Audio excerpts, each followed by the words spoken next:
कदम समाचार सेवा में आपका स्वागत है। यूं तो नगर निगम चुनाव को मेयर पद के लिए एक से एक अनुभवी मजबूत जनाधार वाले नेता जनता के बीच में है, लेकिन उस सब में भाई विशाल भारद्वाज जो देवी नगर निवासी हैं, इनका नाम बड़े आदर और सम्मान के साथ लिया जा रहा है।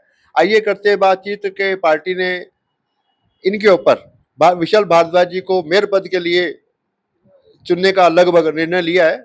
जो पार्टी का देश होगा उसको मानेंगे। लेकिन आज बात करते हैं विशाल भारद्वाज जी से कि किस प्रकार का माहौल आम आदमी पार्टी नगर निगम के चुनाव में हर वार्ड में और मेयर पद को लेकर देने जा रहा है। भाई विशाल भारद्वाज जी, आम आदमी पार्टी जिलाध्यक्ष युवा, आम आदमी पार्टी। जी विशाल जी नमस्कार जी। देखिए जी, ये निगम के चुनाव आए, हमें हमारी पार्टी ने निर्देश दिया कि आप तैयारियां करें। हमारी संभवतः तैयारियां इस साल के दूसरे महीने से शुरू हो चुकी थी। जी। अब खेल ऐसा चला कांग्रेस का और बीजेपी का, इन्होंने अपने षड्यंत्र के तहत इनकी ये मंशा थी कि इलेक्शन ना हो पाए और जितनी आगे टाले जा सके उतनी आगे टाले, क्योंकि आज की तारीख में हमारी स्थिति इन दोनों से मजबूत है। देखिए, बीजेपी के पास ना अपना यहाँ का लोकल एमएलए है, ना अपना एमपी है, निगम तो भंग हो चुका है। अब आप बात आ जाइए कांग्रेस की जी, कांग्रेस भी लड़खड़ाती जैसे मर्जी जीत की जी। आज इन दोनों पार्टियों का वर्चस्व खत्म है, लोगों ने इनको नकार दिया है जी। अब इन दोनों पार्टियों का मिलके एक ही उद्देश्य है कि जो एक विकल्प आम आदमी ने चुन रखा है कि आम आदमी पार्टी, उसको कैसे कमजोर किया जाए। एक पार्टी वार्डबंदी करती है, दूसरी पार्टी कोर्ट में चली जाती है, फिर दोनों पार्टियां मिलके फैसला कर लेती हैं और उसके बाद तारीख निकाल दी जाती है। तो ये क्या है जी, इनका आपस में सांठ-गांठ है। आम आदमी पार्टी एक ऐसी पार्टी है जो आम आदमी के मन से, दिल से और उनके मुद्दों से चलती है। हमारा मुद्दा कभी भी राजनीति में पीढ़ी दर पीढ़ी चलने वाला नहीं होता। हमारा मुद्दा होता है कि पहले हमारा काम देखिए, फिर हमें वोट दीजिए। आज तक आम आदमी पार्टी इसी बुनियाद पे खड़ी है। हमारे हर एक लीडर ने जब भी चुनाव लड़ा है, अपने काम के दम पे वोट मांगा। कोई परिवारवाद नहीं, कोई रिश्वतखोरी नहीं, कोई किसी का लोभ नहीं। काम करो, आम आदमी के लिए करो, अपने लिए करो, देश को एक अच्छे ऊंचाई के स्तर पे लेके जाओ। ये हमारे पार्टी के सुप्रीमो माननीय अरविंद केजरीवाल जी के दिशा निर्देश, हमारे हरियाणा प्रदेश अध्यक्ष श्री सुशील गुप्ता जी, हमारे हरियाणा के चेयरमैन ज्वाइनिंग कमेटी के माननीय श्री ओम प्रकाश गुज्जर जी, जिनकी दिशा निर्देश आज पंचकुला में आम आदमी पार्टी इतनी मजबूत है कि हम किसी को, चाहे वो बीजेपी का प्रत्याशी हो, चाहे वो कांग्रेस का प्रत्याशी हो, टक्कर देने में सक्षम है। आज आम आदमी पार्टी की रीढ़ की हड्डी मजबूत है और हम जमीनी स्तर पे, ना हम चौथे पे, ना हम तीसरे पे, ना हम दूसरे पे, हम पहले नंबर पे है। और निगम इलेक्शन में आपको और सबको, समस्त जनता को ये चीज सामने आ जाएगी कि आम आदमी पार्टी ही अब उनका एक विकल्प है। 20 वार्ड हैं आपके, क्या वार्डों में भी आपके प्रत्याशी तैयार है मजबूत जनाधार वाले? देखिए जी, हम लगभग दूसरे महीने से तैयारी कर रहे हैं, इस साल की फरवरी से जी। हमारे वार्ड के 20 वार्ड के, हमारे पास हर एक वार्ड के दो दो प्रत्याशी आवेदन दे चुके हैं पार्टी कार्यालय में। निगम के चुनाव की डेट तो अब आई है। ये प्रक्रिया हमारी तीसरे महीने मार्च में खत्म हो चुकी है। हमारे पास संभवतः 20 की जगह 40 कैंडिडेट है। हमारी डिटेल्स सबकी पार्टी के पास पहुंच चुकी है। अब हम पार्टी का निर्देश का पालन करेंगे। जिसको पार्टी जिम्मेवारी देगी, कांग्रेस और बीजेपी की तरह लात खींचने का काम ना करते हुए हम अपने सुप्रीमो की बोल पे चलेंगे और पार्टी को मजबूत करेंगे। किन मुद्दों को लेकर आप लोग जनता के बीच में जा रहे हैं? मुद्दे जी वही हैं कि आम आदमी को सुखी किया जाए जी, आम आदमी को थोड़ा राहत दी जाए। चैन दिया जाए, थोड़ा सुकून दिया जाए जी, थोड़े धक्केबाजी कम किए जाएं। पहला मुद्दा, मैं देखिए वार्ड नंबर 13 से मैं प्रत्याशी हूं। प्रत्याशी अभी पार्टी डिसाइड करेगी, हाईकमांड डिसाइड करेगी, हमारी पूरी तैयारी है जी। वार्ड नंबर 13 देवीनगर से देखिए आज तक इतना हम एडवांस हो चुके हैं। गोल्फ कोर्स है हमारे वार्ड में जी, पर पानी की समस्या आज भी है, सीवरेज की समस्या आज भी है। इस दशक में जब हम इतने एडवांस हो चुके हैं जी, हमारे इलाके में 5 स्टार होटल है, हमारे इलाके में गोल्फ कोर्स है, हर एक आदमी, हर एक इंसान, छोटा हो बड़ा हो, ये तो सबकी जरूरत है, वो भी आज तक पूरी नहीं हुई। वो पूरा करने का काम करेंगे। पानी की बहुत बड़ी समस्या है, पार्कों की मेंटेनेंस बहुत बड़ी समस्या है। अच्छा, उससे भी बड़ी मैं आपको एक बात बताना चाहता हूँ कि सीवरेज के कनेक्शन, हम अगर कहते हैं कि भाई पंचकुला जैसे शहर में बैक मार जाए ना हो बारिश में, आप हालात ऐसे बद से बदतर हो जाते हैं कि हम सड़क के ऊपर निकल नहीं सकते।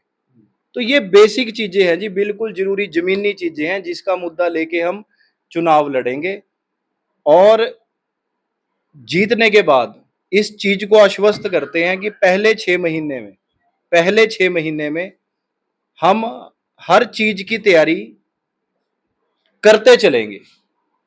दूसरे 6 महीने में हम अपने काम काज को सफल करके तीसरे के 6 महीने में 18 महीने के हमारे कार्यालय उसमें कामकाज में हम 18 महीने के अंदर पूरे वार्ड को शानदार बनाने में अपनी चुनौतियों को लेके चलेंगे।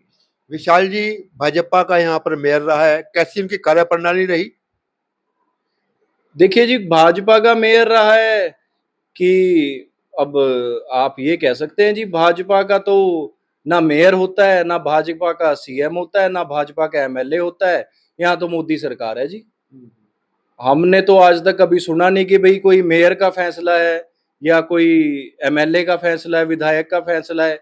हमें तो यही सुना है कि जी विधायक का काम होता है कि माननीय इनकी मोदी सरकार के प्रधानमंत्री मोदी जी ने क्या ट्वीट किया है उसको वो पलट के दूसरी दे देते हैं। कोई बयान देना है न्यूज में, मीडिया में, आप तो इन चीजों से रूबरू हैं कि जो ऊपर से आदेश है वो बोलेंगे। तो ये तो जी डम्मी है सारे लोग। कम से कम आज की डेट में हम ये बात कह सकते हैं कि हमारे लीडर मजबूती की तरह सुप्रीम कोर्ट में भी अपने आप को डिफेंड कर रहे हैं, खड़े हैं, हर बात का जवाब दिया है। और अगर ऊपर इन्होंने तानाशाही जिस प्रकार की है उसके लिए भी अपने डट के खड़े वहां पर और सामना किया है। ये क्यों, ये जो टांगों में जोर होता है ना, सिर्फ आम आदमी की टांगों में जोर होता है नहीं। जो कॉम्प्रोमाइज्ड आदमी है उसने तो जी, जो उसको ऊपर से ऊपर की सरकार जो उसको बोलेगी उसने तो वो कर देना है। छोटा सा विकल्प राघव चड्ढा का विकल्प ले लो जी, बात कुछ और, आए कुछ और ना, सरकार के मुद्दे जा नहीं रहे, अब समोसे और उसमें उलझे हुए हैं। थोड़े दिनों में वो आगे का क्या करेंगे अब ये तो वो जाने जी। हमारी जमीनी जो हमारी सोच है, हमारी तो आम आदमी के मुद्दे हैं, जो हमारे खुद के मुद्दे हैं वो ही आगे जाएंगे, उन्हीं पे बात होगी, उन्हीं पे चर्चा होगी और वो ही हम आगे लेके जाएंगे। विशाल जी, एक बात, आम आदमी पार्टी कट्टर ईमानदार पार्टी मानी जाती है, वहीं दूसरी ओर बीजेपी के कार्यकाल में यहाँ भ्रष्टाचार का आरोप मीडिया में देखने सुनने को मिल रहे हैं। नहीं जी, बिल्कुल, अभी 400 करोड़ का तो निगम का भ्रष्टाचार है जी, खुलते खुलते ये 1000 करोड़ पे पहुंच चुका है जी। अभी तो एक मेयर खुला है, थोड़ा जरा विधायक खोल लें, विधायक के बाद आने वाले टाइम में जी सीएम खोल लें। ये तो भ्रष्टाचारियों की पार्टी है जी।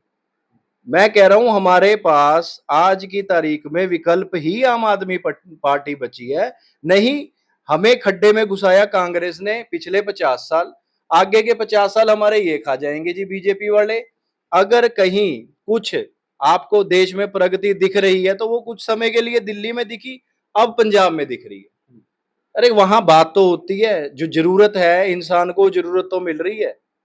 तो ये चीज हम हरियाणा में भी लाने की कोशिश करेंगे। क्यों? इसलिए ही हो पाएगा ये कि जब जमीनी जमीनी सोच वाला आदमी आएगा और इस चीज को बेहतर करेगा। विशाल जी, आप सहमत हो इस बात से? सत्ता का ताकत उनके पास है, धन की ताकत उनके पास है, उन सब से कैसे मुकाबला करोगे सर आप? सच्चाई की ताकत हमारे पास है जी। और जो ताकत हम लेके पैदा हुए हैं ना जी, हम हर चीज से, हर बात से लड़ने में सक्षम हैं। आप कभी भी हिंदुस्तान का इतिहास बोलता है, हिंदुस्तान के इतिहास में आप कभी भी ये चीज को देखना कि अंग्रेजों के साथ बगावत करने वाला भी एक आम आदमी था। हर बार मुगलों के साथ बगावत करने वाला भी आम आदमी था। बगावत हमारे खून में है जी। हम एक से कब 100 हो जाएंगे, कब 1000 हो जाएंगे, कब लाख हो जाएंगे, ये हम जानते हैं कि हम अपने देश के लिए कितने सच्चे हैं। लड़ेंगे और जीतेंगे सर? देखिए जी, हम लड़ेंगे, आखिरी सांस तक लड़ेंगे। आगाज हो चुका है। आप जितना मर्जी जोर लगा लीजिए, आपको एक छोटा सा ट्रेलर हमारे सुप्रीमो केजरीवाल जी ने दिखा दिया कि हम डरने वालों में से नहीं हैं। उसके बाद आपको हमारे पंजाब के सीएम भगवंत मान जी ने दिखा दिया कि हम डरने वालों में से नहीं हैं। जो नीति हमने लागू करनी है वो करेंगे, डंके की चोट पे करेंगे। और अब आने वाले समय में आप ये चीज हरियाणा में देखेंगे कि हम डरने वालों में से नहीं है, डट के मुकाबला करेंगे और सरकार बनाएंगे। मैं चाहूंगा अंत में नगर निगम पंचकुला के जो यहाँ मतदाता हैं, जागरूक मतदाता हैं, उससे किस प्रकार की आप वोट और सपोर्ट की अपील करेंगे सर? देखिए जी, मेरी आपसे सिर्फ एक ही अपील है कि अपने शहर को अगर सुंदर, भव्य और किल्लत से बचाना चाहते हो, आप इतिहास उठा के देख लीजिए, किसी ने भी आपको आज तक सहूलत नहीं दी। और जहां आम आदमी पार्टी की सरकार है वहां सहूलतों की कमी नहीं है। चाहे आप बिजली ले लीजिए, चाहे आप औरतों का बस किराया ले लीजिए, चाहे आप मुफ्त इलाज ले लीजिए, चाहे आप माताओं वृद्धाओं की पेंशन ले लीजिए, ये सुख हम ही आपके लिए बना सकते हैं, क्योंकि हम खुद इन चीजों से जूझ चुके हैं। सरकारों की हमारे ऊपर तानाशाही निकल चुकी है। आज की डेट में हम अपनी पार्टी को सक्षम करके आगे लेके जाएंगे और आप लोगों के साथ और आप ही के आशीर्वाद से, आप ही की सहूलतों के लिए राजनीति में आएंगे। विशाल जी, मैं चाहूंगा, गुजरात के अंदर भी नगर निगम चुनाव चल रहे हैं, वहां से भी अच्छी खबरें सुनने को आ रही है। आम आदमी पार्टी वहां पर एक बहुत बढ़िया प्रदर्शन करने जा रही है। जी बिल्कुल, सूरत में हमारे इस बार निगम चुनाव में हमारी बहुत बड़ी जीत हुई है जी। और गुजरात के अंदर जो जनता का प्रेम हमें मिल रहा है, वो तो आप समझें कि ये अचंभा है कि जहां से प्रधानमंत्री का गढ़ है, वहां से ही अगर हमें इतना अपार प्यार मिल रहा है, इतना अपार लोगों की शक्ति मिल रही है, तो ये चीज तो तय है कि आने वाला विकल्प और आने वाला समय सिर्फ आम आदमी पार्टी ही है जी। बहुत बहुत धन्यवाद, बहुत बहुत शुक्रिया विशाल भारद्वाज जी, राष्ट्रीय कदम को समय देने के लिए बहुत बहुत शुक्रिया। धन्यवाद।